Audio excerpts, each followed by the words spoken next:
There's no such thing as a magic mic that works in every situation and with every voice, but you can find something magical when you understand and work with your mic placement, the distance between the speaker and the mic. This is especially true of shotgun mics.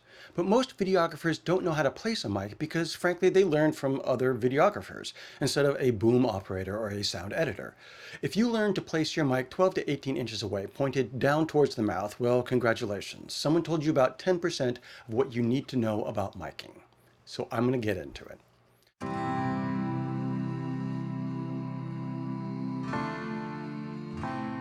The first thing to remember is that all of these placements are really just starting points. You need to finesse the placement based on the speaker's voice. Is it boomy, thin, harsh? Can you get closer, or do they pop their consonances?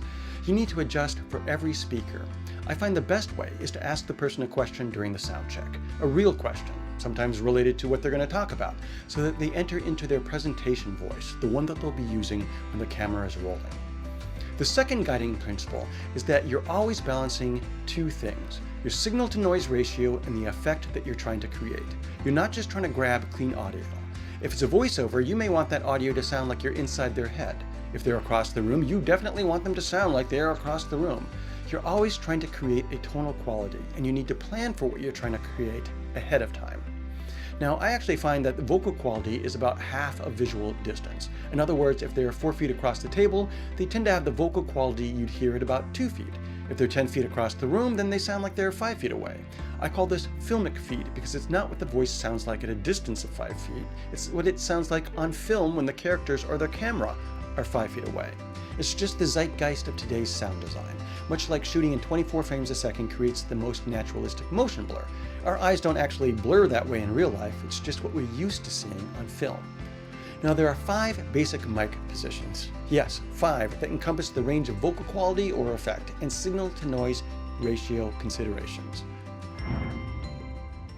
The first is 3 inches away, pointed directly at the mouth, but from above or to the side so that it's out of the way of the speaker's breath.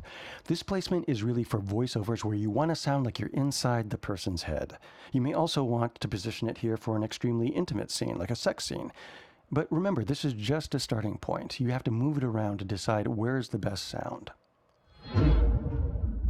The second position is about 6 inches away. This is the most common placement for voiceover work, and it has an immediacy that sounds like a broadcaster's voice, which is a lot different than a character's voice. It's not as natural sounding, but it's fuller and more aggressive, and it kind of is meant to replace the visuals. You might use this placement, though, for a corporate CEO where you want him to sound authoritative. It's just not so great for your average miking position. 12 to 18 inches away is the standard mic placement for film. The mic is above, pointed slightly down towards the chest or mouth. It really doesn't matter so much. And the voice is full but more natural, and you're still getting a good amount of signal from the speaker's voice in comparison to the rejection of ambient noise.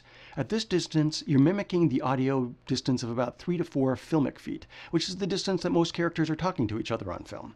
Miking from above is preferred because the ground often serves as a sound deadener, reducing the amount of noise that is bouncing back into your microphone.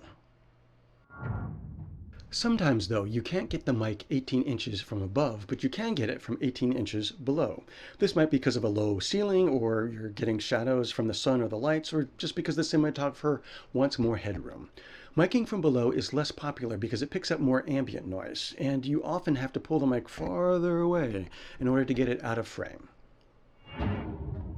When there's a lot of noise in the room, and the speaker is standing on a non-reflective surface for sound, miking from directly above, pointing directly down, may be your best option. This is number 5. In the first 4 positions, you're really working with tonal quality for effect. Here, you're responding to problems with signal-to-noise ratio. The mic, hopefully, is still about 12 to 18 inches away, but in a noisy room, you're going to get less bounce from the floor. Now, you don't want to do this, of course, if they're standing on granite or tile. Sometimes a noisy environment forces you to mic closer than you normally would in order to maximize your signal-to-noise ratio. And sometimes you can't get within 18 inches of the mouth, and you're just choosing your placement based on the closest you can get. At around 4 feet away, I start reaching for my lav mic. There's no shame in that. But no matter which mic you use, don't forget to grab a clip of room tone or ambient sound. Now, if this video has been helpful or interesting, hit the subscribe button, and I'll see you next time.